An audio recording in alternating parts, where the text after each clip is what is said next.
Hello, everyone, and welcome to another episode of Lords of Limited. My name is Ben Warney, and joining me on the line, as always, Mr. Ethan Time Walk Sachs. Ethan, is that your? I was trying to think of what your favorite card to pack one, pick one from the Vintage Cube, which is going to be on Arena now. If you haven't heard the news, Powered Cube coming to Arena. What's your favorite pack one, pick one of the Power 9? Is it Lotus? Is it Time Walk? Ooh, that is a really good question. I guess it's Time Walk. Lotus, when I was thinking it was Time Walk, but then you said Lotus, and I was like, ooh, Lotus. Lotus is pretty fun. Because Lotus is fun with Luris, and is just, sometimes Time Walk doesn't like put a feeling of dread. Like a turn 2 Time Walk, you're like, you just cast Explore. Big Right. deal. Turn 1 Lotus is scary. It strikes fear into the heart of the enemy for sure. So maybe Lotus. How about you? It's Lotus for me, I think. I've watched too many LSV videos for it to not be Lotus. I think Time Walk would be a close second. I think it would go, for me, it would go Lotus, Time Walk, Ancestral, Soul Ring, Moxen. Mm-hmm. And honestly, maybe the Moxen ahead of Soul Ring. I have the worst Soul Ring decks. Like, if I get to draft Soul Ring, it's always like pack 2 after I've started drafting my white-black Disruption deck, and it is always just atrocious in my decks. Yeah, I hear that for sure. I don't know. I played against an opponent today. I lied to you, by the way. Well, I didn't lie to you, but the Vintage Cube is back. It was gone. Oh, I know, baby. Drafted it in my hotel room at BOA. Okay, good. Cool. Because I think they were toying with they were going to do like Supreme drafts. And then I guess people revolted and they were like, all right, just kidding. We'll bring Vintage Cube back. I thought it didn't work. I thought there was an issue. Oh, okay. Okay. Maybe that was it. I didn't stay up to date on the MTGO Discord discourse. But my opponent today went turn 1 land, Mana Vault, 3 mana Tezzeret, untap Mana Vault. Ooh, I was like, Lotus Luris. Say less. I just want to do that now. Because I already have a fondness for the 3 mana Tezzeret, colorless walker from EOE, but it doesn't seem like it's that good. But that definitely seemed pretty good for my opponent today. But yes, if you have not heard the news, as Ben said, Powered Cube, we should not call it Vintage Cube, we should call it Powered Cube, is coming to Magic Arena, but it will be functionally, it's pretty darn close, and we'll talk about just how close it is to the Vintage Cube on Magic Online. There was a really, this announcement, I mean, obviously this was in the hopper for them for a long time, but, they announced it on Monday, and then on Wednesday, we got the drop of Paul Cheon and LSV doing their videos. Then with some tricklings later in the week from Reed Duke and Arna Hushenbeth and Mengu dropping their videos on their channels. We finally got the full list. It's been a very cool week. And there was like a huge announcement about competitive limited play for 2026 and 2027 that I'm feeling like I went from feeling pretty down about limited as an entity. The state of limited and the state of limited content in the wake of the state of limited and wondering what was going on to just being we're back. We are eating good in the neighborhood as limited podcasters today. Yeah, they announced a 500K prize pool tournament it's basically a limited Pro Tour that's going to be happening in 2027. You're going to qualify during 2026, and I just assume you and I will qualify and be participating in this tournament. And if we don't, I assume that they will invite us to commentate because we are excellent at limited. Everything I didn't think, I was like, you're making me feel bad. Now I feel worse, and now I feel really worse. Every part of that sentiment had me feeling more and more depressed. I will be trying to qualify. I will say that me too. Much. And sure. There are quite a few ways to qualify. So yeah, Ben mentioned this is basically they're calling it the Magic Limited Championship, but it sounds like it's effectively going to be a limited Pro Tour. A number of ways to qualify. One of them is going to be very cool to see these people. They're going to calculate the Pro Tour draft results and pick the top 16 drafters from the Pro Tours of 2026 who are going to get just automatic entries. But for us plebs, there's going to be 4 ways to qualify. Honestly, one of the ones I'm most excited about is some of these, they're calling them LTQs, the limited qualifiers, these limited tournament qualifiers. It was so funny. I was listening to LR and Marshall was going through, why isn't it LCQ, which they can't do because that's last chance qualifier. But Right. Marshall and LSV are too highbrow. They've never experienced the last chance qualifier. That's on So Sunday. It's just LTQ, like LT for limited. Yes.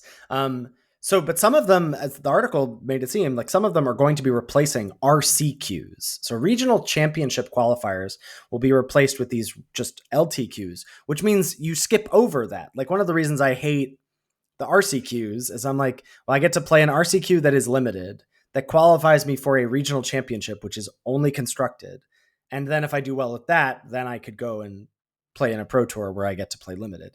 No. This passes over that, and you can just play in the LTQ, and that qualifies you for this tournament. So am I understanding right in that, like, the RCQs, the regional championships, like, or the RCs, the regional championships, right? Like, so you do the qualifiers for the tournament. We just get to show up to the regional championships that already exist, and there will be this LTQ there for us to participate in, or are they going to be separate tournaments from the regional championships? Okay, so I think there's two things.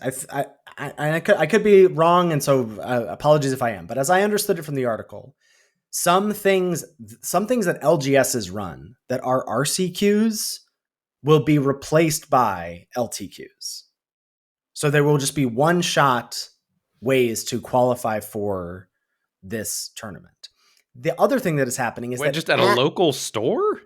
I think so. I think the article said it could be like a 50-person tournament to get a slot in this thing. Okay, let me find this in the article so that I'm not talking out of my butt.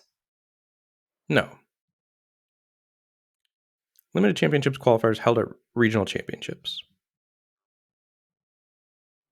Okay. The article says, limited championship qualifiers may, in some regions, replace existing open events that award regional championship invitations and prize money. Where are you reading this? In the middle of the article, how can I qualify for the Magic Limited Championship? The second paragraph. In these cases, the regional championship invitations and prize money will remain in place on top of the limited championship invitation awards. So it's unclear where those are going to happen. Like, what scale do they need to be for them to, like, maybe not in, like, I'm not saying that I think your like Podunk RCQ that only has 10 people show up is going to suddenly be a way for you to qualify for this, but it does say they will replace some RCQs.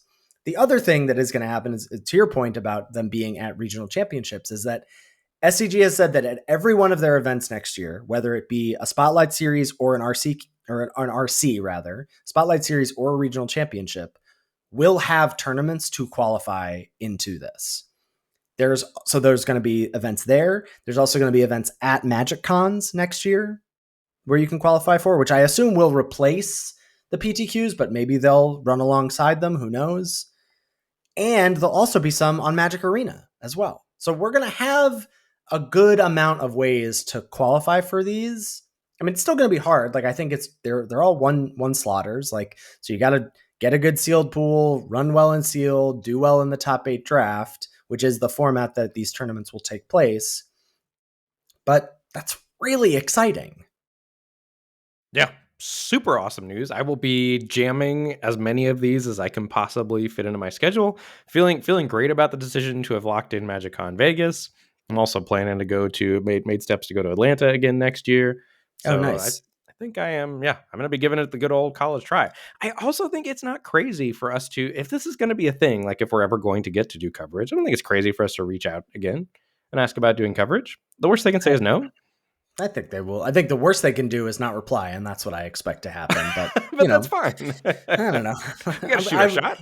Well, sure. Maybe we talk about it on Lords Unlimited. My current feeling about that, but that's for another day. There is some slightly smaller limited news, but still exciting limited news nonetheless, which is that Nerd Rage Gaming (NRG) is bringing their series to Magic Online, and there is going to be. It's 2 weeks from now. 2 weeks from us recording it. So November 8th or November 9th, rather, Sunday, they're going to be doing an Edge of Eternity's sealed tournament that qualifies for their NRG series, which is very, very cool.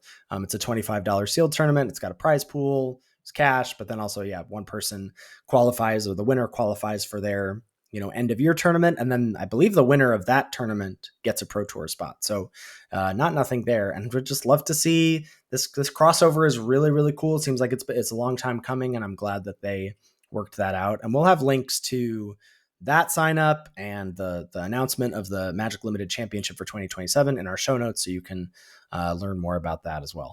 Well, and we've got even more exciting news there. So Mark Mason, who has had a big hand in organizing this event, reached out to us on Twitter to get us free entry into this tournament, just as like thanks for the podcast, etc. And neither of us can participate, and so I messaged him back, and I was like, "Hey, we can't, but we want to shout this out to try to get the tournament full for you all.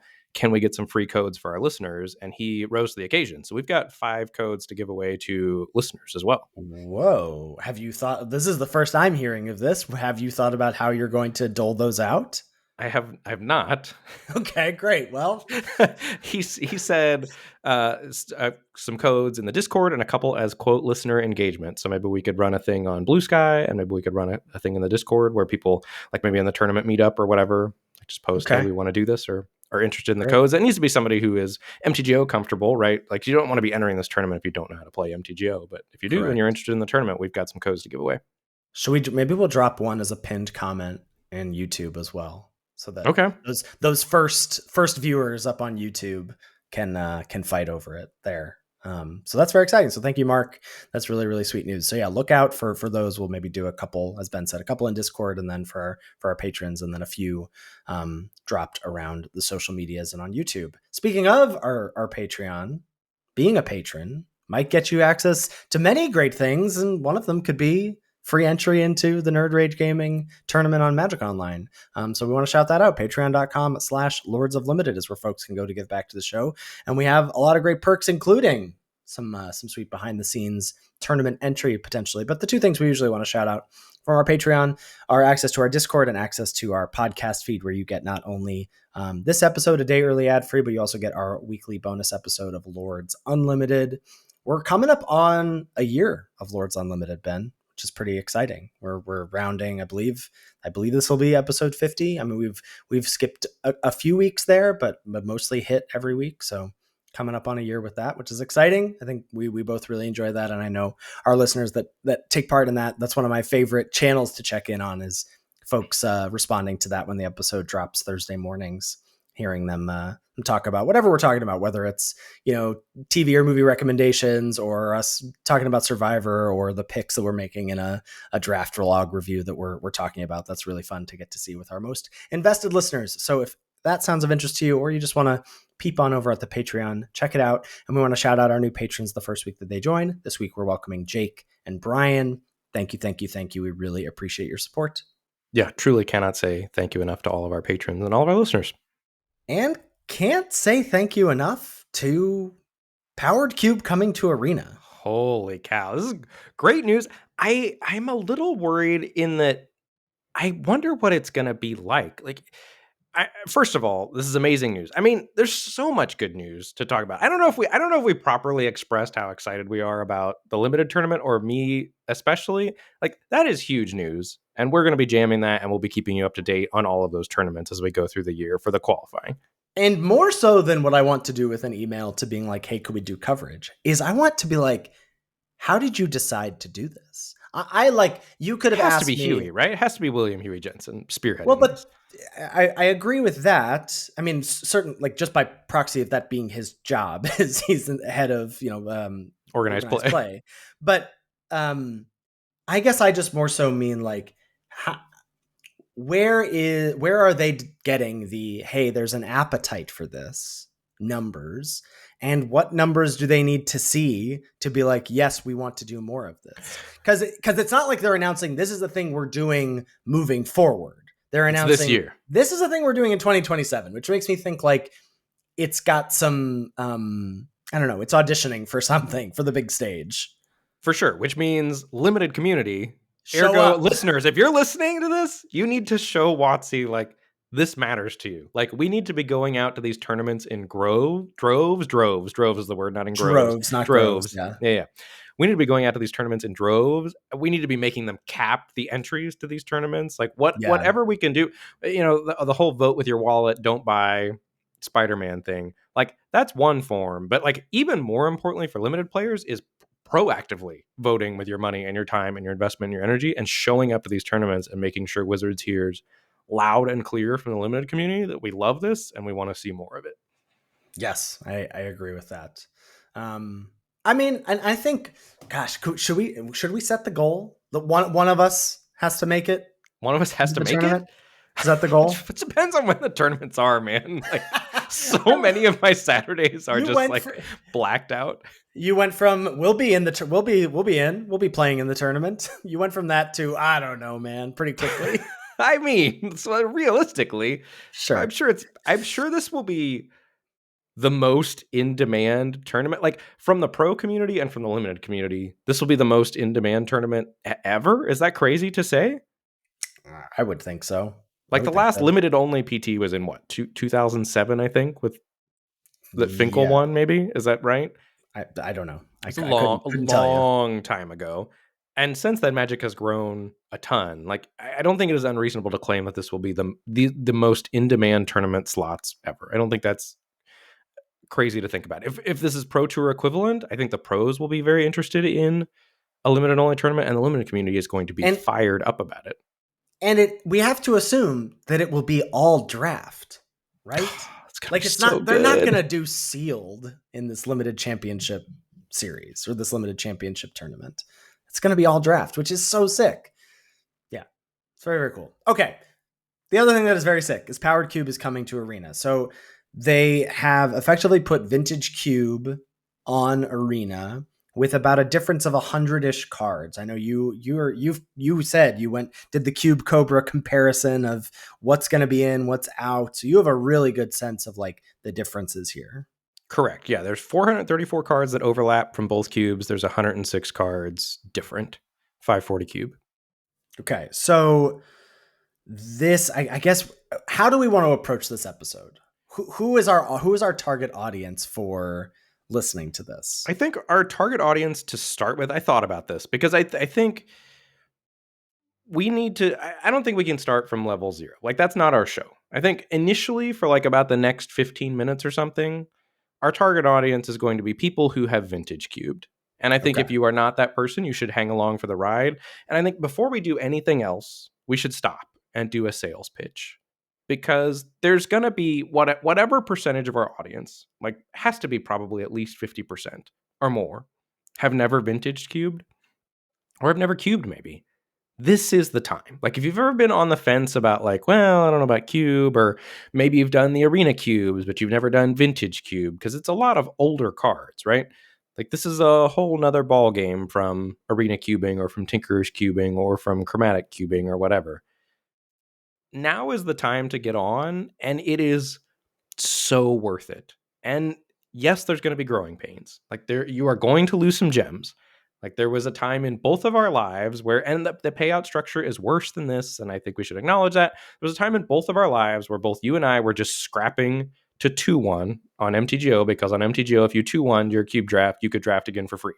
Unfortunately, that's not going to be the case here. Like, if you 2-1, you're going to be out $5, or if you 4-3, you're going to be out 100 gems. Like, the prize payouts are the same as for any other premier draft format, even though they are phantom, which, sign me up. Like, but I get that is not okay for everyone as well. Like, that's not everyone is in the same financial place as me, where they can just basically draft however much they want. But if you're somebody who has to scrap together gems or has to scrap together coins and do your daily quests, I still think this is worth it for you to try to figure out, because it is such a deep format, and it is such a core part of the limited experience. I think if you think of yourself as somebody who loves limited, I think adding vintage cube to your repertoire, if it is not already there, will be worth the pain to your gems and grinding through your daily gold quests and having to wait, half a week potentially to do another cube draft, because you're going to lose a lot in the beginning. I think there is no way around that. Like, you just are. There's growing pains. And I specifically remember being in the end of high school, beginning of college, and like hitting that time where you owe 3, and like I would put on $8 at a time, like in tickets to MTGO, and then like stinks. And then I really needed a 2-1, and you feel great when you 2-1. You got to draft again, and then you'd 1-2, and you put another $5 on MTGO or whatever. Like, and I did it piecemeal at a time like that, so that it hurt. Like, so that I knew how much money I was spending cube drafting. But I think you should. I don't know how else to convince you other than to tell you that it is amazing, and I think it is worth the pain to your gems or to your coins or grinding through to draft to try to learn this format. So don't just skip out on Vintage Cube. It being on Arena is the time to get on board. It's really fun. Like I don't know. Like, I think that can't be overstated, really. Just how like Vintage Cube lets you play limited in, I don't know. It presses up against your heuristics and defaults. It makes you assess deck building in a different way. It makes you better at drafting with a plan and drafting around cards and seeing how synergies work. It's just going to make you a much better drafter, full stop, if you engage with it in a like spiky way. And it's really fun. Like, so I feel like, because I want to like balance that out with you being like, you should do it. It's going to cost a lot of money and you're going to lose a lot, is like, it's true. Not the best sales pitch. It's not a great sales pitch, I think, for people who might be cube curious. So, but yeah, would really encourage you to do it as well. And I don't know, maybe they'll just keep it. I don't love cube being a ranked format personally. But that's neither here nor there. But and perhaps in future iterations they may decide to mess with the pricing or the prize structure or entry fees based on it being Phantom, because I do think it's a little steep. But that aside, I think it's just going to be really fun. I think, and you should also feel like there's going to be FOMO, because everyone who is anyone is going to be vintage cubing, and you want to be in those people who are vintage cubing. This podcast is sponsored by BetterHelp. October 10th is World Mental Health Day, and this year we're saying thank you, therapists. I am really happy to have an opportunity to talk about the positive impact that therapy has had on my life.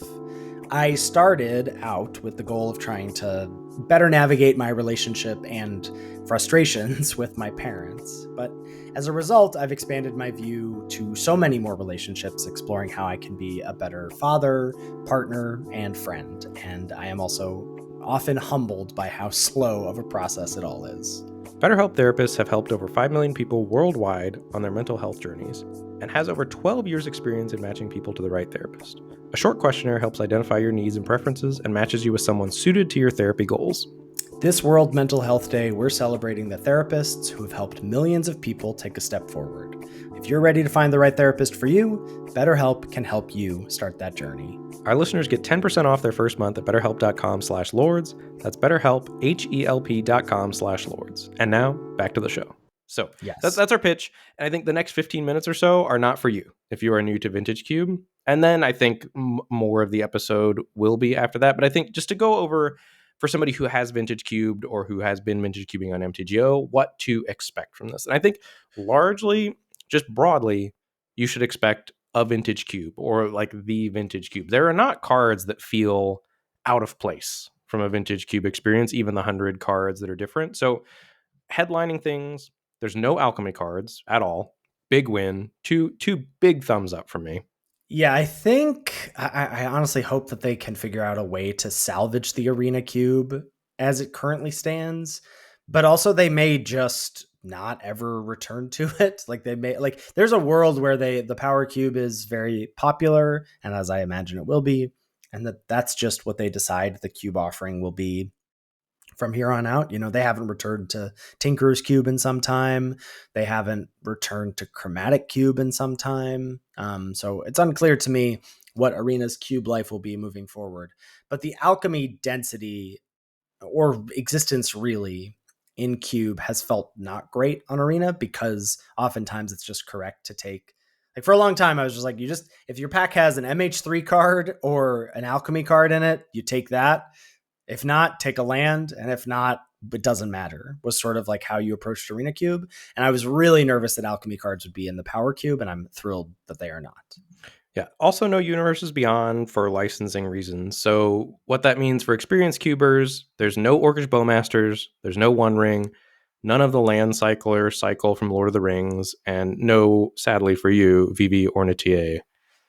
That is sad for me. So, yeah, no Lorien Revealed or what's it called? The Troll of Troll of Khazad-dûm. Khazad-dûm. Yeah. Yeah. Okay. That sort of All stuff. right. There's also no Monarch. So there's no Oh, Palace okay. Jailer, no Fourth Year Lingus, which is also Universes Beyond from Lord of the Rings Commander, I believe. There's no Initiative, which is also currently not in the MTGO Vintage Cube anyway. But if you've been watching LSV's Cube videos, you should not expect creatures which have the Initiative, which for those of you who haven't Vintage Cube, those are some of the best creatures in existence in the Cube. Notable cards that are not in the Cube that you would expect to be seeing in most vintage cubes. Othari Sun's Glory, which is a card that powers up the red-white deck. It's a creature at the top end of that deck. City of Traders, which is a land that taps for 2 mana, but when you use it, you have to sacrifice it. Headliner Scarlet. When you play an additional land, like when you play when you play an additional land. So you're stuck on the number of lands you have once you play City of Traders. Thank you. Headliner Scarlet, which is a 4-drop that's a 3/3 that makes it so things can't block. And then you essentially have the Monarch on your turn. Like you flip the top card of your library and you can play it from exile. Oath of Druids is not in here. That's an oldie but a goodie. And really, that's not that good of a card anyway, but it's not there. Walking Ballista is out for if you manage to get tons of mana, but they've also taken out the infinite mana loops from artifact combos. And Sensei's Divining Top is also not in here, I assume, just to keep games moving along on Arena. I bet it's clock. Well, I think the Ballista infinite mana stuff is definitely like the Arena timer thing. Yeah. Like you would just time out trying to get to whatever 40. Oh, you would rope? You would rope yourself by trying to like get Ballista up to 20 counters with infinite mana. Like I wonder if that's part of it. Maybe. But cards that are notable inclusions, which is also sweet. Booster Tutor is here, which is a card I knew of vaguely, but was very cool seeing it cast in an LSV video for the first time. Just black for an instant that has you open up a Vintage Cube pack, so a random 15 card pack of Vintage Cube playables, and you get to draft a card from it. So supposedly is on Demonic Tutor power level or better, which is very cool. Yeah, I mean, you just get another shot at opening a pack one, pick one, a piece of power or whatever. Yeah, it's awesome. Yeah. Golos Tireless Pilgrim is here, which is a card that hasn't been around for a long time in vintage cubes, but lets you search up things like Strip Mine or the Dark Depths Thespian Stage combo is in the cube, so Golos could do some work. Comet Stellar Pup is almost assuredly going to be one of the better cards in the cube. It's a 2 red-white planeswalker that's very busted. Pinnacle Emissary is here. That's the new one from Edge of Eternities that power-ups the artifact decks. And then double Ulamog, the Ceaseless Hunter, this is the 10-drop, and then the 11-drop Ulamog, the Infinite Gyre, is also in here. Those have been absent from most vintage cube lists recently. Yeah, one of those reanimatable, one of those not, because it shuffles back in, which will be relevant when we talk about those sort of cheating big creatures into play decks in a little bit. And then they did take out a lot of combos, so notable combo cards that are missing. There's no Thassa's Oracle, Doomsday, Demonic Consultation, so none of that nonsense. The infinite mana is gone, so there's no Forensic Gadgeteer, no Zerta, no Basalt Monolith. There's no Chain of Smog combo, so they took out Sedgemoor Witch, Witherbloom Apprentice, Chain of Smog. I was just listening to LR, and there's no Shallow Grave or Corpse Dance because those cards, they couldn't design them in because they care about graveyard ordering and they didn't want to code that into Arena. Oh, that's not coded. Oh, that's funny. Yeah, graveyard order mattering. And then similarly, Through the Breach couldn't get added because they didn't want to code Splice onto Arcane because Arcane's not a part of Arena. Oh, so Through the Breach isn't, but Sneak Attack is. So there are ways to cheat it in play, but less than usual. And then there's no Blightsteel Colossus for Tinker, but an oldie but a goodie, Sundering Titan is back in. That's a pet card of mine from Vintage Cube days of old. And then Triplicate Titan is in this list, but wasn't in the MTGO list. But that's a fairly common cube card. Portal to Phyrexia also is not. Did you add this bullet point? Portal to Phyrexia is in, and that's another Tinker target. Okay. And then there's no Thopter Sword combo. So Thopter Foundry Sword of the Meek is a way to generate a lot of infinite 1/1s that pops off with Tolarian Academy. So many combos taken out, but many combos also still in. So for example, Brain Freeze, Breach, LED is in the cube. Okay. So yeah, Storm is still quite supported, right? As supported as Storm can be in the cube, which is to say chase your 2/1s all you want. The other things that are different compared to vintage cubes, like if you've been watching LSV's draft videos or if you've been drafting the mtgcube, they added a lot more red 1-drops, and it looks like classic mono red is supported compared to the vintage cube or compared to the drafts, the cubes that LSVs play group drafts. Similarly, they added more white 1-drops, and like mono white is kind of supported in that cube, but it looks even more heavily supported here. And then green looks a little bit rampier. Like green looks like old green a little bit more. Like, so the current vintage cube is very much about like red green beats and like using Soul Ring or Mana Crypt or like one-shot rituals to get ahead to cast busted 3 and 4 drops. But used to be green in vintage cube was about like a bunch of elves ramping you into big threats like Craterhoof Behemoth. And Craterhoof is in, along with some other green ramp cards, and like Rafellos Llanowar Emissary is a card that hasn't been in cube in forever. It's green 2/1 elf that taps to add a mana for each forest you control. So green looks a little rampier of old, also, in addition to the red-green beats deck. And one other weird omission was Kaito Bane of Nightmares is not in, like for a blue-black ninjas deck, which is very much a staple of a vintage cube archetype, but Fallen Shinobi is in. So you can still do Fallen Shinobi ninjas, but both copies of those two different cards are not there. That's interesting, because Kaito is also such a recent card. It was in Duskmourn, and I'm curious why that was left off. I'll be interested to see if, because green is very much the bottom of the barrel color in vintage cube right now. I'll be interested to see if this slight shift towards it being rampier makes it more successful, because I can't assume it will. I assume that makes it worse. Exactly. I'm skeptical. I'm like, oh, Rafellos being back and Craterhoof being back, like those can't be good cards. But no, we'll see. It was very weird. I always have watched LSV's videos, and they don't value natural order highly. And I just drafted. You said the vintage cube was back up, and I drafted a red green beats deck. Very good red green beats deck. But I had natural order for Atraxa.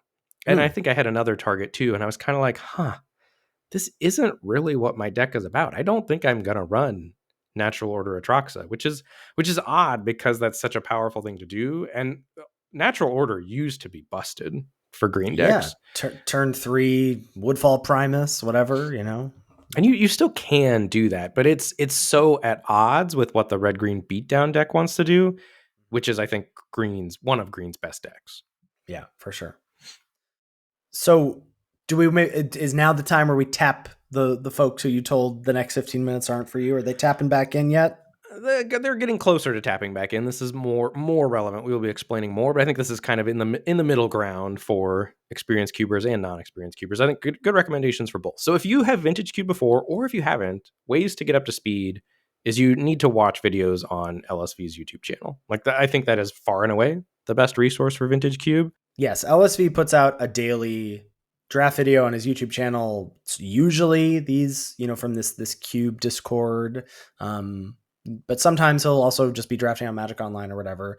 And I alluded to this sort of preview pod that happened on Wednesday, or the videos started dropping on Wednesday, were of a bunch of TCG player folks, and then plus a few others from the Discord. But 5 out of the 8, I believe, people from these promo pods made YouTube content. So you can see draft videos. And obviously by the time this episode comes out, which will be Monday, starting on Tuesday, the YouTube scene will be flooded with vintage or power cube content from drafters. So you will have no shortage, but if you want to get a leg up or you want to see it initially from very good cubers, LSV, Paul Cheon, Reed Duke, Andrea Mengucci, and Arne Huschenbeth all have YouTube videos up from these 2 practice drafts that they did. But if you're new to it, you should not be trying to draft vintage cube like LSV. I think that will result in you losing more, would be my guess. Yes, except I think I'll say yes, period.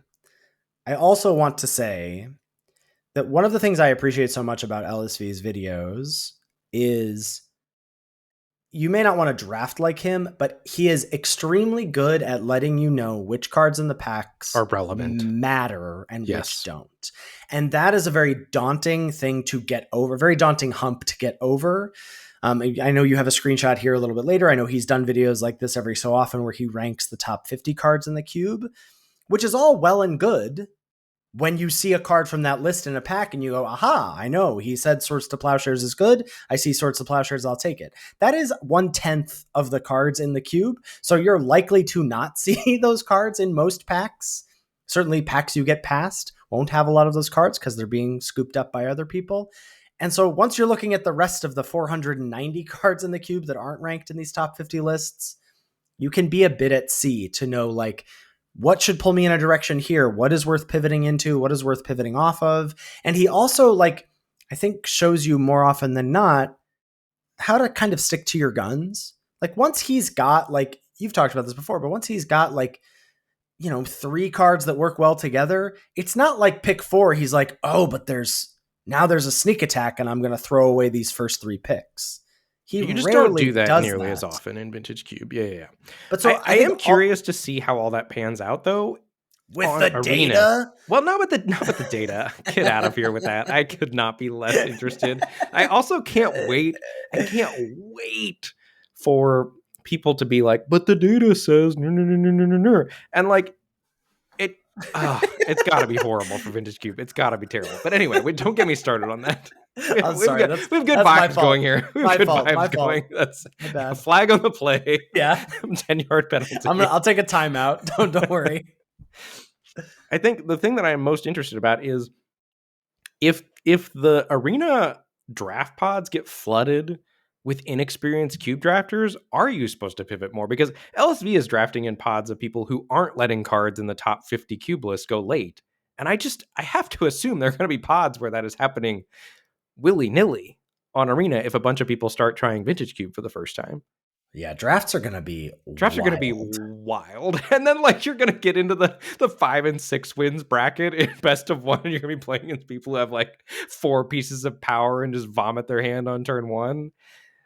It's going to be crazy. Is this going to be good? I was legitimately wondering about best of 1. Like, once you get into the higher win tiers, like, it's going to be pretty absurd, I think. Like, the deck quality. Especially it being ranked. Oh, yeah, wait. I'm not going to play best of 1. I mean, I'm never going to play best of 1, but best of 3 is going to be where it's at. Because it's ranked. Like, if it was unranked, I think you could get it tenable. But the fact that, like, yeah, you are going to be jamming Nutter Butter deck versus Nutter Butter deck. Yeah. Which is going to be a certain style of cube. I mean, like, there's a series where LSV faces off against his buddy Mac, who's in the cube videos, and they each pick 3 of their banger decks from the month, or like a 2-month cycle or a quarterly cycle, and they jam them off against each other. And those videos are fun to watch. Like, they're insanely busted decks, but the matches typically don't last very long, because it's like, who gets to brain freeze breach combo off first before the other person can disrupt them with a force of will or whatever. Yeah. So I alluded to this sort of top 50 cards list, and you've got a screenshot of it here in our show notes.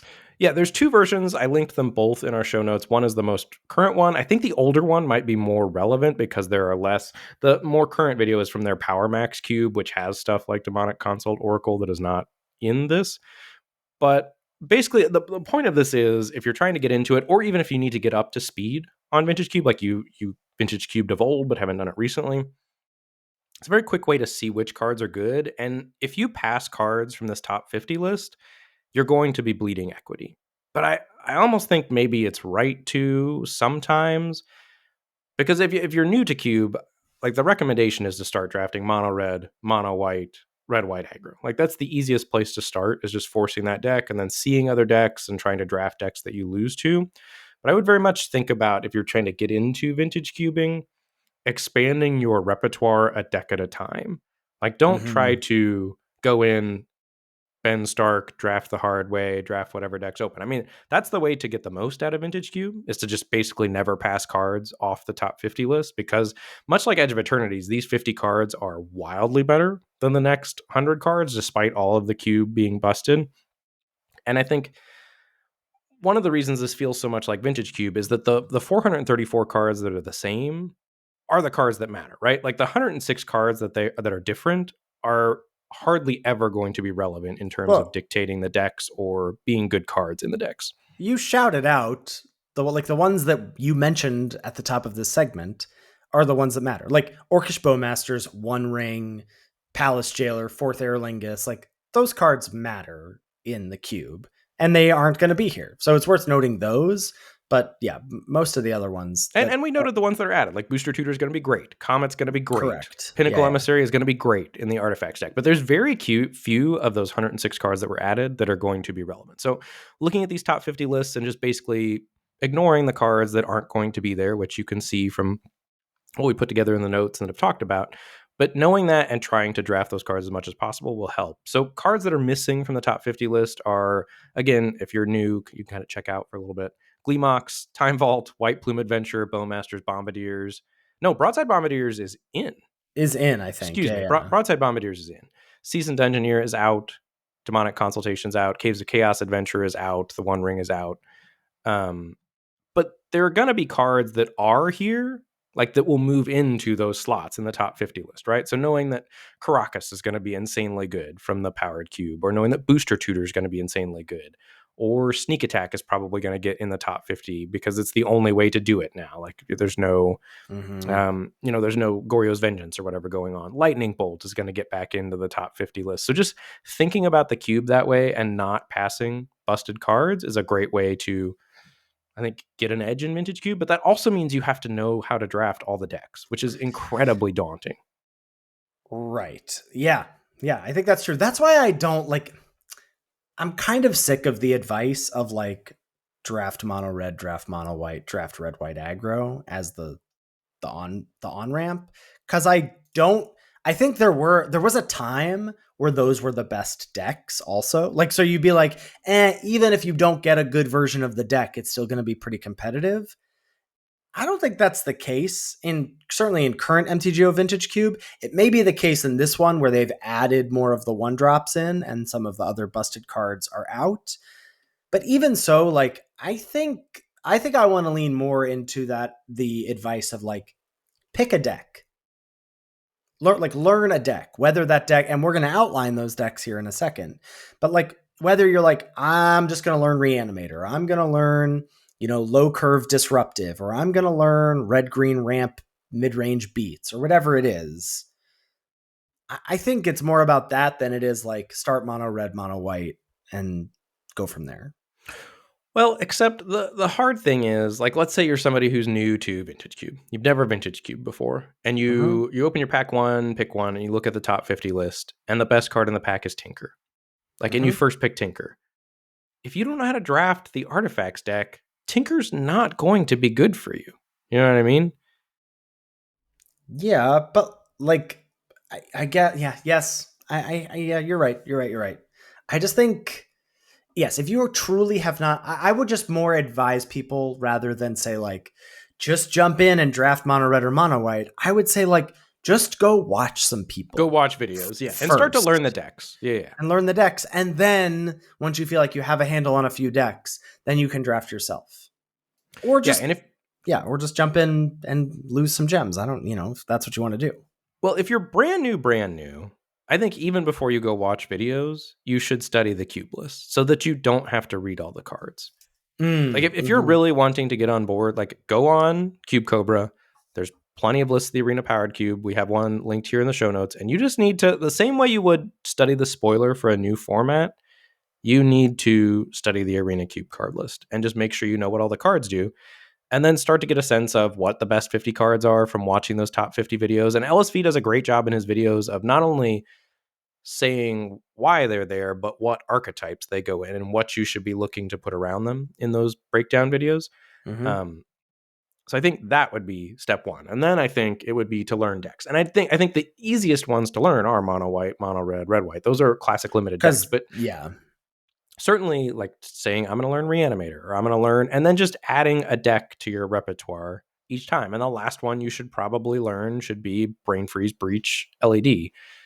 Because that can get kind of confusing. And the other thing to know too is that like tutors are great, right? Demonic Tutor is great, but it's only great in combo, and it also makes your options infinitely more complicated. Like every time you cast Demonic Tutor, if you're not an experienced combo player, those cards are going to be worse for you than they are somebody who's good at piloting combo.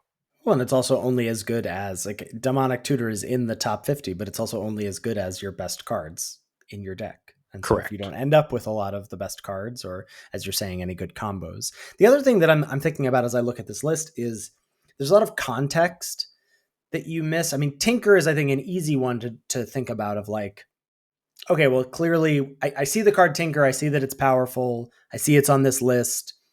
I know in theory that what I want to do is have a cheap artifact to sacrifice and a really powerful, expensive artifact to go get. What surrounds that is more mysterious, I think. It's more like, well, what does the rest of my deck look like? Other cards, like Library of Alexandria, is a card that is very powerful, but is as powerful as the amount of cheap stuff you have in your and deck. Specifically cheap interactive things. Like you don't want cheap threats with Library of Alexandria. Correct. Or something like Caracas, the white land that bounces a legendary. You would like, I think it took me a long time to be like, oh, this isn't a white card. This is just a land that I could play in any deck. But it's like it disrupts my opponent's stuff, but it's also very good for me if I'm trying to sneak out a creature and then rebuy it after I sneak it and attack with it, put it back in my hand. Like you can do stuff with it, or it's great to protect my Luris with, or to protect my Felio with, or things like that. Like there's a lot of stuff that isn't apparent beyond like, oh, I see this card is on this list and it's a clear archetype. The fact that Reanimate is on this list and Animate Dead, those are just good cards. They don't have to go in Reanimator. They're not cards that are on this list because, like, well, once you draft Reanimate, you're in a Reanimate deck. It's like, no, Reanimate's just good in a deck with black sources. But the interesting thing, and maybe it's time for another like listenership poll, is what percentage of our listening audience do you think doesn't know, like those cards we just slammed off, like Library or Tinker, or I mean, Reanimate's pretty self-explanatory in the name, but like, or Flash, like that just don't know what those cards do or have never cast those cards or seen those cards cast. Is it 50%? Is it 25%? What's your guess? Not all those cards are created equal, but I think it's higher than we think. I agree. I think it's over 50%. You think it's over 50%? Interesting. I don't know. So I think we've had a lot of vocal people recently who've been like, I just started drafting a year ago. Like, right. So there's no way. Maybe you know what Library of Alexandria does because it's like kind of famous. You probably don't know what Caracas does. You probably don't like. You probably don't know what Flash does. Yeah. It would be interesting to see where we need to gear our cube content towards. And we have not helped them out at all because we haven't said what those cards. I know, that's what I was thinking. Like, do we need to be like, we were just talking about Tinker, but we didn't say like 2 and a blue sorcery as additional cost to cast this, sacrifice an artifact, go search up an artifact. It's hard. It's hard to make cube content because you're going to alienate people when you don't say what Tinker does, and you're going to alienate people when you say what Tinker does, for sure. Yeah. So we're in a really tough spot. And I think right now we are bringing back in completely the people who are new to Cube, and this will be a good refresher for people who are experienced to Cube, which is going through broad groups of decks that exist. And these are what you should be trying to learn after you study up on the individual cards, etc. The weather has officially turned, and even though my toddler refuses to wear coats and dress appropriately, like it or not, it is definitely fall. Just because the weather is changing doesn't mean you have to pack away the fun.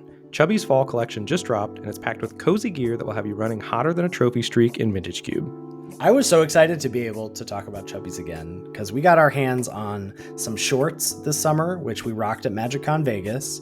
And my new Chubbies swimsuit has surpassed the summer with trips to various hot tubs, but they've also got great products for all seasons. There's the new Comfort Collection featuring the Everywhere Jogger. It's the perfect pant for impromptu naps, weekend errands, and everything in between.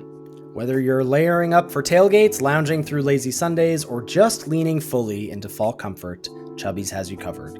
For a limited time, Chubbies is giving our listeners 20% off your order with the code LOL at chubbiesshorts.com/LOL. That's code LOL at chubbiesshorts.com/LOL. Support the show and show your thighs some respect with Chubbies. Okay. So the aggro decks, most classic, are mono white, which is going to be supported, mono red, which is going to be supported. Red white aggro is the most current iteration of aggro in like the true vintage cube decks, like the decks that LSV's playgroup plays with. Red white aggro is way more common than red and white because there are so many good red white gold cards that have been printed recently, and so much fewer 1-drops in the vintage cube. And that's one of the issues with like for a long time, mono white and mono red were much preferred over a combo of them because you just your mana needed to be so good so you could cast 1-drops of each color on turn 1 when you wanted to, or double spell with them on turn 2. Now there's just not a lot of 1-drops, and the red white deck, it's still aggressive, but like, you're jamming Goblin Bombardment and a Johnny the Flip Planeswalker, that kind of combo stuff. And then red-green beatdown, I think, would be the fourth one I would put there. And all of those decks basically want to accelerate out powerful 3 and 4 drop threats at the cost of card advantage. So you want to run Chrome Moxes, you want to run Mox Diamonds, you want to run Lotus Petal, you want to run Simian Spirit Guide, like things that just get you a turn ahead so you can get your threat down a turn earlier, because the threats are good enough now they can carry a game at the cost of card disadvantage, and that didn't used to be the case. Mono red, mono white, I assume will want to just curve out a little more normally, but certainly red white and red green want to rush out those busted 3 and 4 drops. Yeah, it's so funny that like red green beats is kind of that archetype from like, remember the modern cube, like just elves on 1 and then 3 drops and 4 drops and 5 drops with haste a turn sooner. Red green Garbo, baby. Yeah, it's quite good, actually. The next one we talked about is green ramp, which we're pretty skeptical of this holding up, but it does appear that it's seeded or supported with the addition of Rafellos and Craterhoof. And these decks really like the curve. It's like the opposite of a normal curve, where like what you want your deck to look like is like all 1 mana elf dork accelerators and all whatever 6 drops, 7 drops. Like, you're not trying to do mid-rangey stuff if this is what the deck was like of old. Like, it used to be like elf on 1, cultivate on 2, 6 drop on 3 type deal. Primeval Titan on 3, yeah. I'm very skeptical of green ramp being good or holding up at all in a competitive environment. Yes. Reanimator, which is basically you want things that discard cards, you want your reanimates, your animate deads, necromancies, things of that ilk, and large monsters like Atraxa, Itali, Archon of Cruelty. Sure, thank you. Yeah, I was blanking on the rest of them. Torsten. Mm-hmm. And then in conjunction with that so those are ways to cheat creatures in from your graveyard. There are also other ways to cheat creatures in, namely Sneak Attack, which is a red enchantment that lets you haste something out for a single red mana and then sacrifice it. Flash, which you just want to make sure you have a thing with an ETB or a leave the battlefield, but just comes into play and then it immediately goes away unless you pay its mana cost. That's 2 less. And Show and Tell, which is each person gets to put, I think it's artifact, creature, enchantment, or land from their hand into play. Yeah, but just don't play Show and Tell. Show and Tell always goes wrong. And then Natural Order, which we talked about earlier, which is basically tinker for green creatures. Sack a green creature and then go search up a green creature. And there's also Channel plus big Eldrazi or artifacts, which looks like it's going to be more supported here than it has been in the vintage cubes of old. I do still think Channel's good. We had just joked about, like, I still feel a twinge of whatever when I see Channel. I'm excited that Channel looks better than it has been in vintage cubes, because it's still there, but it just goes woefully late. I think I just put this note here that knowing the overlap here in terms of which large monsters work with which cheap ways to get creatures into play is important for the overlap. Like there's a famous one, like World Spineworm is an 11 mana 15/15 that when it dies, you make 3 5/5 tokens. That is incredible with Flash. That's the best thing to flash in. Pay 2 mana, flash in World Spine, immediately sacrifice it, get your 3 5/5s. The problem with World Spineworm is that it has the shuffle it back in text. So when it hits your graveyard, you shuffle it back in. If you have an instant speed way to reanimate it, which aren't going to be in this cube, except Necromancy, I guess, instant speed. But yeah, you normally you could Corpse Dance, or you could Shallow Grave back one of those shuffle creatures like World Spine or Emrakul. You can't do that here. But it's just important to note, like, okay, World Spineworm, incredible to flash in. Atraxa, okay to flash in. Like, you get the cards, you don't get the body. Really good to sneak in because you get the cards, plus you get to, drain them for 7 effectively. Really good to Natural Order in. You just you want to know which of the things, basically the main difference being, do they shuffle themselves back in or not? Correct. And like natural order is really good with Atraxa, and Vaultborn Tyrant is also another really good one to get with that. Yeah, knowing which go with which for sure. And it is not intuitive, but you'll quickly, if you I really don't think it's actually like, if you're a good drafter, if you would consider yourself competent, which I hope you would if you're listening to this podcast, I think if you study the list and learn the cards and then watch like 10 videos or something, which sounds like a lot of homework before Tuesday. But if you watch them like Ben and you only watch the draft and don't watch any gameplay, you really don't need to watch the gameplay though, like, because LSV explains what's what, and then you'll figure the gameplay out as you're doing it on Arena. There's gonna be so many people roping because they're not gonna know what cards do. People play so slow even on MTGO these days. Yeah. But yeah, I don't think it's gonna be that hard to get medium close to up to speed. Mm-hmm. The rub is that it's like coming to a flashback format, never having played it. Like, whatever, I don't know what percentage of the player base on Arena. I would bet, I don't know, at least 25% of the people who are cubing are going to be highly experienced cubers, and you're going to be coming to it from a brand new perspective. You think way down from that? That number is going to be way lower. So I think now's the time to get in, for sure. The overlap of people who have like vintage cubed a ton and the player base on Arena that's going to be playing this is so small. So small, huh? Yeah, maybe that's true. That's even more reason to get on board now. I agree.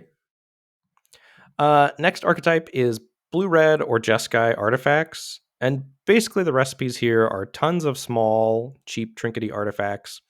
Draw 7s are really good because your cheap, trinkety artifacts frequently produce a lot of fast mana. Mm-hmm. And so that's a way for you to refuel back up on cards. Those draw 7s are going to be called wheels after Wheel of Fortune or Time Twister, that sort of thing. And then Urza is a great creature here. It's 2 blue for a 1/4 that makes a Karn construct, which has power and toughness equal to the number of artifacts you control, and then you can tap your artifacts to add a blue, and you can also pay 5 to reveal the top card of your deck and play it, like a Mind's Desire type effect. Balance is great here, which is one of our pet cards, which is 1 and a white. Each creature evens up creatures, lands and cards in hand.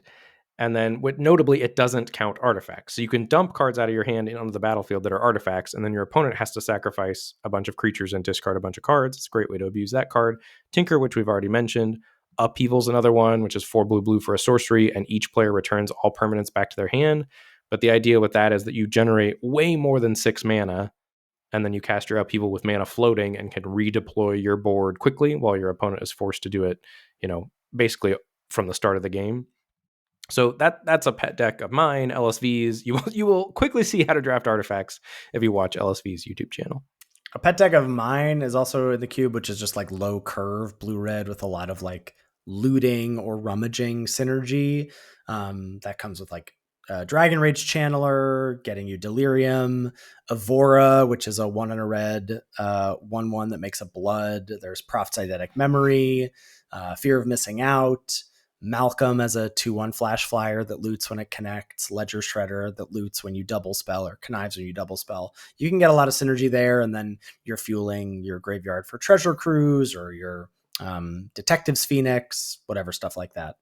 Blue Reds. I would say, would you agree with the assessment that is a no? Okay. I'm rolling my eyes so hard because I already know the question you're asking, and it's just such an annoying question. But go ahead and ask it. No, but I retract my question. Go ahead. I feel scared about what's going to happen. It's fine. I'll answer it honestly. My question is, this is a tier 2 deck. Would you agree with that? Great. Are you telling me we're only talking about tier 1 decks on this list? You only put tier 1 decks to talk about here? No. I added the only tier 2 deck. No, did you want to shout out the other tier 2 decks that are on this list, or did you only want to make me feel bad about the tier 2 deck I wanted to talk about? No. I'm just trying to clarify for our listeners' sake. I'm trying to clarify. So I wanted to retract this question. Things got hostile quickly. I think I handled myself quite appropriately. What's up next on the list of tier 1 decks? Combo control is up next, which this is, I think, if you are in the process of learning decks, this is one of the ones I would add last to your repertoire, because lots of the cards in combo control do stone nothing. Like LSV is a great pilot of this archetype, and you can just see like some drafts he just loses because his deck does nothing. But also what he's capable of that your average person, me included, is not capable of is finding lines that win out of nowhere. He's one of the best in the business at quickly finding those lines. And so basically combo control it's a disruptive deck that plans to win in one turn with a combo. The most iconic being Brain Freeze, Underworld Breach, LED. And the plan there is that you Brain Freeze yourself after casting Underworld Breach. So Brain Freeze is a card that mills you with Storm, three cards for each Storm copy. Underworld Breach lets you cast cards out of the graveyard for their mana cost by also exiling 3 cards from your graveyard, which Brain Freeze conveniently fuels. And then LED operates as your Black Lotus that you keep casting over and over to get your Storm count higher. And then once your Storm count is high enough, you Brain Freeze your opponent to mill them out and win via decking them after milling your own deck to fuel your Underworld Breach. It is going to be slightly spicier that there's another Shuffle Eldrazi in here, because usually it's only Emrakul, right? Oh, in terms of being able to battle against this deck. But there are also ways to do it enough that you still can Brain Freeze enough times to like hopefully hit it to where it actually, I don't really know how all that stuff works. LSV is really good at figuring that stuff out. I'm going to stop talking about it. That's what I'm saying. Like this should be the last deck that you learn. And I will probably be trying to do this more than I would on MTGO, because I assume the competition is going to be a little softer. But another good combo control deck, which is easier to do, is draw 7s and draw 7 Punishers. So cards like Hull Breacher, which is 2 and a blue for a 3/2, that if your opponent would draw, instead they draw no cards and you get a treasure. Or things like Shieldred, which like every time you draw, you gain 2. Every time your opponent draws, they lose 2. Orcish Bowmasters is not going to be here, which is worth noting, so that you're down 1, draw 7 Punisher. And in these types of combo control decks, that's where cards like Vampiric Tutor or Demonic Tutor or things like that really shine. Well, and also specifically with those tutors that aren't Demonic Tutor, Vampiric and Mystical, that put the cards on top, you make up for that. Like you're down a card, but then you make up for that when you're tutoring up your draw 7. Correct. I also would like to back up to the tier 2 deck discussion, because yes, sir. My thoughts have crystallized now that I'm not feeling attacked. Yo, you were this is I was doing you're the victim. Okay. Yes, which sir. is that I agree that we have shouted out non-tier 1 archetypes. I think the difference is those cards you listed are the first cards I would say are cards that don't matter in packs. Like you're very good at making decks with cards that are classically considered, like LSV would look at a pack and say he does like some of those cards, but most of those cards would be in the don't matter in the Vintage Cube card list. I think that is what I was trying to get at. Sure. Other than the like aggro decks you shouted up, but this is also an aggro deck. So I just think it's like the aggro decks don't have a lot of the top 50 cards. I agree, but we haven't shouted out individual cards is the difference. Sure. I think that is what I was trying to get at, rather than that this is a tier 2 deck, that those are the cards you listed are cards that typically don't matter. Sure. I agree with that. That was the point I was trying to make. Yes. Herd Chef. Appreciate it.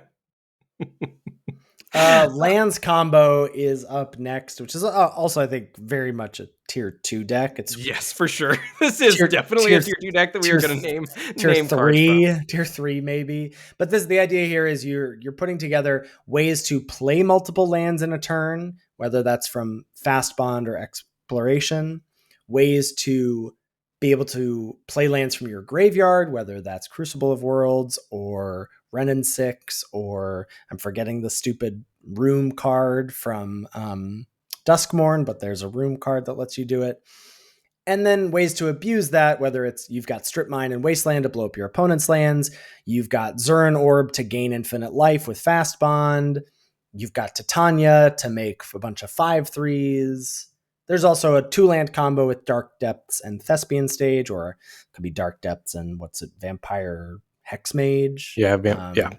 But like Just wait. Dark Depths is the land that once comes in with 20 counters, and once all the counters are gone, you get a 20/20 flying indestructible token. Thespian Stage lets you copy Dark Depths, so then it's just that copy without those counters, so you immediately get that creature. It's kind of glass cannony. There's just a lot of it's really rough playing that against a white deck that's like, cool, I have Swords of Plowshares, yeah. Swords, Solitude, Path to Exile, whatever. Like I have tons of ways to exile. That's why Swords to Plowshares is so good, for example, why that's on the top 50 list. Swords of Plowshares is white, instant, exile target creature. Its controller gains life equal to toughness. So frequently, you're exchanging one card and one mana for something that your opponent has invested multiple cards into getting onto the battlefield. I've cast Entomb, I've tutored up something, my Reanimate, I've reanimated Grizzlebrand, and you're like, okay, swords. I mean, that's a bad example, I guess, because it gets to draw 7 anyway. 7 cards, yeah. But the point still stands. Yeah. And the last category of decks, and there are way more decks than just these, but these are some heavy hitters, is disruption decks, which are some of my favorite decks in the format, which are targeted discard like Thoughtseize or Duress, that sort of thing, and counter spells backed up by cheap threats or good threats, like kind of like combo control, but instead of combo control, you're disruptive control, where like you've got threats that are trying to clock your opponent instead of comboing off in one turn, plus the discard of the counter spells to keep them off balance. And I think if you don't have power, like the power 9, I think the disruptive decks are some of the best decks you can draft outside of just aggro decks. It's a way to compete without having power, because so many of your cards in your curve are shoved so low, which is why Soul Ring is always terrible for me, because I always default to these decks if I don't start with power. Yeah, because you're just playing a bunch of 1 and 2 drops that don't have colorless mana in them. Correct, yeah. Yeah. Okay, should we get into some pack one, pick ones real quick? Sure. Yeah, or a pack one, pick one. We'll see how long they. I think best to do here is to say every card, read what every card does, and after each card, maybe talk about like where we like it, or how highly we would expect to pick it, or how flexible, whatever things spring to mind about the card. Sure. Okay, going from top left corner through the pack, we've got Craterhoof Behemoth, 5 GGG for a 5/5 haste. Whenever it enters the battlefield, creatures you control gain trample and get +X/+X until end of turn, where X is the number of creatures you control. This is like the green ramp strategy we talked about. You're going to want elves, you're going to want green ramp cards, finish the game off with a Craterhoof Behemoth. I expect this card to not be a high pick and not be very good. Yep. Draconautics Engineer is up next. 1 on a red, 2/2 with exhaust. 2 exhausts, actually. Single red, other creatures you control gain haste until end of turn, put a counter on this creature. Or exhaust 3 in a red, make a 4/4 red dino dragon creature token with flying. This is what it looks like. It's just an aggro red card. There's not but it's not good, right? Like you would never pick this highly. It's never going to. You would hope that it doesn't make the cut, I think, often in your decks. Yeah, that's probably true. Nexus of Becoming is up next. This is 6 mana for an artifact. At the beginning of combat on your turn, draw a card. Then you may exile an artifact or creature card from your hand. If you do, create a token that's a copy of the exiled card, except it's a 3/3 golem artifact creature in addition to its other types. This is, again, generally not great. This is another cheat card for things like Emrakul or Atraxa or whatever. The problem is it's so expensive, so you also have to kind of combine it with artifact ramp, and then you're getting into a mishmash of a bunch of different archetypes. I think generally Nexus of Becoming is not a high pick and not a great card. Top 50 alert, Fable of the Mirror Breaker is here. I don't think I need to read the wall of text that is this card. I think everybody knows what Fable of the Mirror Breaker does.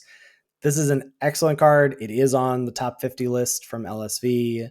And even if I didn't have that knowledge, even if the LSV data, it's funny that you hate data, but you love the top 50 list. But the data isn't gonna say the same thing as the top 50 list. Okay, I was quite calm. The data's gonna say, I'm sure, that Underworld Breach is horrible or whatever. I am curious to see if the data can handle that. I assume not, because vintagecube is probably the most context dependent format of all time, but I'm sure Sturkovitz will tell us. There's also demerits for me for bringing it up twice now. Okay, but Fable of the Mirror Breaker is an excellent card. I don't even think one of the reasons it's so excellent, it's just intrinsically powerful, and it goes in some of the cards that are on the top 50 list are very narrow, like Flash is on the list, but Flash is only however good the number of, do you have World Spine Worm in your deck? Sometimes you draft Flash and you don't play it. you're like gonna play Fable of the Mirror Breaker like 98% of the time that you draft it. Like, it's splashable. It's good in Boros aggro. It's good in mono red aggro. It's good in red green beats ramp. It's good in blue red artifacts because the 2/2 makes treasure. It's good in my blue red looting cycling deck because chapter 2 lets you draw 2, discard 2. Like, it's just good everywhere. Yeah, and I think it is the only defensible pack one pick one out of this pack if you're trying to optimize, which is weird because you were talking about like vintage cubes in a place where it's solved, and I do think that is true for vintage cube. I think you are supposed to pack one pick one Fable of the Mirror Breaker here, and if you don't, you're giving up win percentage. It's solved in this sense. Like, it's solved in the sense of like when there are power outliers here. Like, if there's a Swords to Plowshares and a Fable of the Mirror Breaker in the pack, then you have options. Yeah, then you have a choice. Like, so it's not saying that it's solved inherently, and I'm not saying that once you take Fable of the Mirror Breaker, it's solved. But in this specific thing, there are just clear. I think Edge of Eternities is actually a pretty good comp of like, there's just clear gaps in power level. Power level, yeah. And so, yes, Fable of the Mirror Breaker is that card here. Tribal Flames is up next. This is 1 red for a sorcery, deals X damage to any target, where X is the number of basic land types among lands you control. Again, this is a last pickable card. Like, even if you draft Domain, you don't care if you end up with a Tribal Flames. And Domain is a deck in the Vintage Cube, like Domain beats, but Tribal Flames is irrelevant. Mm-hmm. Ether Spellbomb is a single mana artifact. You can pay blue, sack it to return a creature to its owner's hand, or pay 1, sack it to draw a card. There's a lot of different, like, it's trinkety. You're never picking it early, but there's a lot of applications for it in artifact decks. It's nice to just, sometimes your cheap artifacts that you deploy before you play a draw 7 are mana accelerants, and that's nice. Sometimes they're just things that sit on the battlefield that you can use later, like their spell bombs or their Urza's Bauble or whatever, or Mishra's Bauble, and you just let them sit, and you're still like gaining card advantage because they're hanging out. I'll draw 7, and then I can activate those artifacts. I will say one thing that just occurred to me looking at this pack is there's a lot of duds here. Like, a lot of cards we've said don't matter at all. And I think that is more true than not on the Arena Powered Cube. So if you're used to watching LSV's videos, which I've watched religiously for a year and a half now, they play with a very powered cube. And then going from that to the mtgcube, if you draft the mtgcube, you're like, man, there's a lot of packs with a lot of bad cards. I think that is even more true on Arena. You're going to see a lot more packs where, like, man, there are a lot of bad cards in these packs if you're an experienced cuber. And you need to make sure that you pick the cards that matter. Like, I remember watching Paul's draft, first YouTube video of the Powered Cube, and Paul's packs were atrocious, like, in Paul's defense. Like, he saw atrocious packs, but what Paul didn't do was give himself outs to get into a deck by taking things like Torsten or like some of the big boom booms without sneak. Paul was like, well, I don't want to draft these cards without, having sneak or without having a way to cheat them into play, which is like generally true. But Paul was taking cards that didn't matter at all over those cards that could matter, in my opinion. And like, in defense, the packs were atrocious. But I think if you can try to find the spot where you're giving yourself outs to hit one of these archetypes or powerful decks, I think that is good to do as well, especially cube packs that are pretty bad like this. Enduring Innocence is up next. This is 1 white for 2/1 lifelink. Whenever one or more creatures power 2 or less enter, draw a card. When it dies, it turns into an enchantment. This card's extremely good in mono white or red white aggro, and does matter. Next, we've got Caustic Bronco, 1 black for a 2/2. It has Saddle 3. When it attacks, you reveal the top card of your library, put it into your hand. You lose life equal to that card's mana value, unless Caustic Bronco was saddled, or if it isn't saddled, then otherwise each opponent loses that much life. This is sort of like a Dark Confidant impression, but it's just good in those low curve disruptive decks. It's cheap. It has the potential to be a card advantage engine for you. I don't think it's often, like, you can do some wombo combo stuff where you're like Vampiric Tutor for Emrakul, saddle, attack with this, reveal it, dome for 15, but I think it's more so about just like being a cheap card advantage engine. Yeah. Cryptic Command is up next. 1 blue. For an instant, choose 2, counterspell, bounce a thing, tap all creatures your opponents control, and draw a card. This card's very good. It matters, but you don't pick it early because it's so restricting from your mana base. You have to be heavy blue before Cryptic is a good card. I think Cryptic is a little worse than you're giving it credit for. Maybe it's going to be better in this version because of what you're saying of like the power. Like there's going to be it's a little clunkier of a cube. I think Cryptic Command is kind of washed in the way that I also feel like Mana Drain is kind of washed. Like I've said this to you. This should not be surprising to you, but like Mana Drain was great when everything that mattered was 4 or 5 mana. Everything that matters is 1 or 2 mana now. Yeah. Like, Mana Drain's still a very good card. It's still powerful. It still matters, but I think it's a little washed. Thirst for Discovery, 2 and a blue, instant, draw 3, then discard 2 cards unless you discard a basic land card. Card does not matter at all. Badlands is up next. Lands are insanely good in Cube. We haven't talked about lands this episode, really. No. Fetch lands are extremely high picks. They're on the top 50 list. Followed by the fetch lands, the OG duels like Badlands, etc., are on like next in line of lands you'd want to draft. Followed probably by Triomes, followed by the Surveil lands. Actually, so it would be fetches, OG duels, shocks, Triomes, Surveils. That's like the power rankings for lands. But lands are really good. And they let you like mix and match and splash powerful cards. They let you splash cards from the top 50 list. Like being blue-black and getting to splash Swords of Plowshares for free is big game in your blue-black deck. And lands let you do that. So they're extraordinarily high picks. They let you play more of the cards you drafted. They're really important. I think out of this pack, I think my pick order would probably go Badlands, at least in the top 5, maybe the top 3 from this pack. Yeah, I think that's fair. Yeah, I think that's right. Thraben Inspector's up next. Single white 1/2. When it enters, you get a clue. I don't even know how good this is for. It's not that good, right? It's not good. No, you'll play it in blue-white artifacts maybe, but it makes balance awkward. Yeah, and it's not you just that aggressive for white weenie. It's in a weird spot. 1 mana 1/2. Yeah. Okay. Inti is up next. Inti, Seneschal of the Sun, 1 and a red for a 2/2. Whenever you attack, you can discard a card. When you do, put a +1/+1 counter on target attacking creature. It gains trample until end of turn. And whenever you discard 1 or more cards, exile the top card of your library. You can play that card until your next turn. This is a great threat. It's very good in a red-white deck. Its best home is probably like a red-black mid-range deck with a Reanimator component. That's a red-black mid-range disruptive deck is kind of a classic archetype, and Inti really shines there. But this card matters. It's on the less powerful end of cards that matter. Like it doesn't crack into the top 50 cards, but it probably cracks the top 100 cards would be my guess, or top 150. Top 150, yeah. I could buy that. Very, very good in my blue-red draw discard deck because it just turns all your discard into potentially draw a card as well.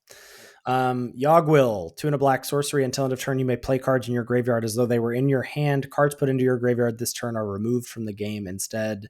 It's a key piece to the Storm combo deck. You either need this or Underworld Breach when you're Storm comboing off to be able to rebuy the things from your graveyard. And the things being rituals, like you need cards that generate mana. Right. So you need...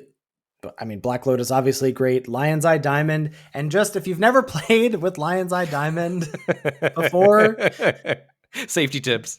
Lion's Eye Diamond. Certainly safety tips for Arena. You don't have to do some full control because Lion's Eye Diamond is a 0 mana artifact. You sacrifice it and discard your hand to add 3 mana. So you can't just cast Yogwill with this. Okay. So what you need to do, and if you're like casting Yogwill, the play with this is you're casting Yogwill with Yogwill on the stack, sacrifice LED to add mana. So it adds mana, and then your hand is empty. But then also importantly, it's in the graveyard before Yogwill resolves. So that it's there for you to then have it be the first thing you cast post Yogwill. So you get to then get the mana free. But sounds like somebody who has tried to crack LED to cast Yogwill before and been very sad when it ended up in his graveyard. Well, it's that, but it's also the times where I'm like, just like tank, trying to I have enough mana figuring out the storm combo off, and like every time going through the loop and tricking myself to like, oh yes, because I can use the LED mana to cast Yogwill. No, I can't do that. Dang it. It's so stressful piloting those decks on stream. I can't. I think that is when I feel dumbest as a human being, is when I'm trying to pilot a combo deck from Vintage Cube on stream. And LSV makes it so effortless on his YouTube videos. the rope is gonna really make that tough. Yeah. Buyer beware. Lastly is Wandering Emperor, 2 white for a 3/3 flash planeswalker. You can activate the abilities when you flash it in, put a +1/+1 counter on a creature, it gains first strike until end of turn. You can -1 to make a 2/2 white knight token with Vigi, and you can -2 to exile target tapped creature and gain 2 life. This card is whatever. You'll play it in your white decks, not a high pick. And more specific, but again, not a good white aggro card. It's fine. You'd maybe play it at the top end of your white aggro deck. It's not an ideal 4-drop there, but I mean, like, yeah, I feel like I look at it, I'm like, I want this in my blue-white control deck. Maybe. You don't really care about it anywhere. You won't miss it. You'll play it, but you won't miss it, is how I would categorize Wandering Emperor. So what do you rank the cards in this pack? Fable 1. Fable 1, I think Inti 2. Badlands 3. I think Enduring Innocence is better than Badlands. Badlands isn't that in demand of a dual land. Sure. Enduring Innocence is really good for the white aggro decks to keep the gas flowing. And then I think Badlands 4 probably. Something like that. It's a pretty weak pack, but just gives you, I think, a good sense of just talking through cards where we expect things. And for the folks who are extremely new to Cube, this is the relevant thing, is like, I feel like the most overwhelming thing about Cube is all these cards are either bangers from their original formats or cards that like we don't like. Ether Spellbomb, I feel like you look at and you're like, what is this doing here? Like, is this good?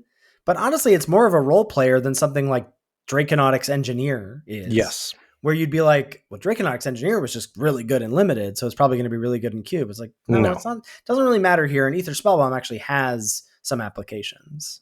The Vintage Cube is the ultimate draft decks, not cards, but it's weird in that, like, you start by drafting really good cards, and then you have to draft a deck. Yeah. But but Draconautics Engineer is not a really good card, because if everything's powerful, or if everything's super, nothing is, and everything is super in Vintage Cube. For sure. To quote The Incredibles. And on that note, I think great place to wrap us up, unless you've got anything to add. No. I'm good. Go forth and cube. We're very excited. You can better believe we're going to be cubing to our heart's content until Avatar drops in a few weeks. For sure.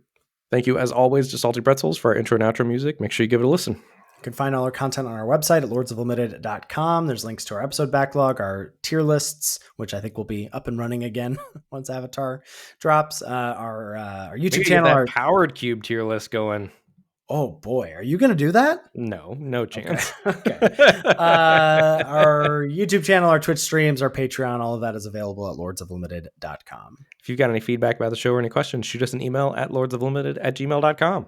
Thanks so much for listening, and we'll catch you next week for another episode of Lords of Limited. Thanks, everybody. See you later.